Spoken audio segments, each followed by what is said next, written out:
teleseries, is there any pressure on your part na sana kung ano yung support ng Kim Pao fans sa mga teleserye nyo, ay ganoon din ang maging suporta sa first movie nyo together? Pao? Yes, kaya of course there's immense pressure. Medyo iba rin po kasi pag gumagawa ng pelikula, of course you have to, kailangan nyo itong ibenta. Kailangan may bumibili ng tickets sa mga sinihan, so ibang kalakaran siya. Ito na, ang ginawa na lang namin, parang trinay na lang namin pagandahin yung material and of course pati yung performance namin para maipa siya sa mga past na ginawa namin, and also para may bagong mapapanood sa amin maliban sa mga napanood na nila sa TV and sa mga streaming platforms. You wanna add, Kim? Siyempre nakaka-pressure kasi yung ginawa namin, yun na nga, streaming platforms lang siya.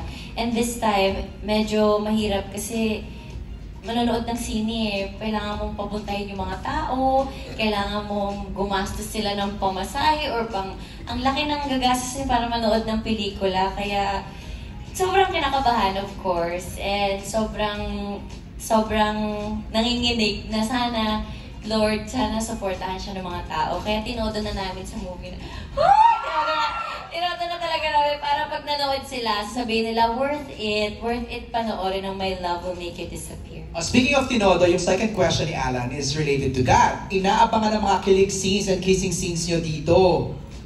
Gano'ng kadami? Or ka-intense ang mga kissing scenes nyo sa movie na to? Agad-agad naman din naman, Kuya Alan. Kailangan mo na naman talaga. Mainit-init naman talaga. Oo. Gaano?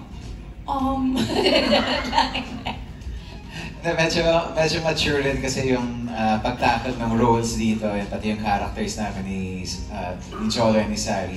So medyo mature rin yung pagtakot when it comes to sa mga intimate scenes. Meron, pero abangan na lang sa scene. Pero sanay na. I say that... Wait, kalma.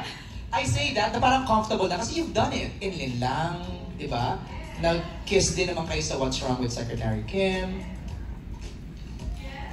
Para sa akin, parang never naging comfortable dahil sino ba naman gustong naghahalikan na parang 100 tao yung nanonood. 100 tao yung nanonood. Kasi sabi, halika na, parang one take na lang. Kasi pag inulit-ulit, baka alam mo na. So minsan sinasabi ko na lang kay Kim, rehearse muna tayo bago tayo. Ay! Oy! Teka lang. Kaya pala lagi kayo nasa tent, no? Nag-rehearse para kayo.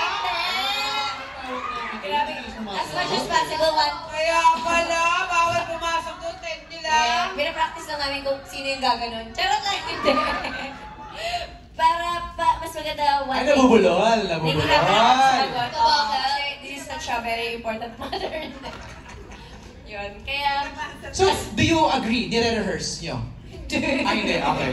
Yung lines. Yung lines. Direct take one, yung mga ganong scenes. More or less. Take one. Meron dun. Isa lang kasi pag ulit-ulit baka kami na. Nakakaloka yung mga kami na. Okay. Next is from... Thank you, Alan, sa question na pala.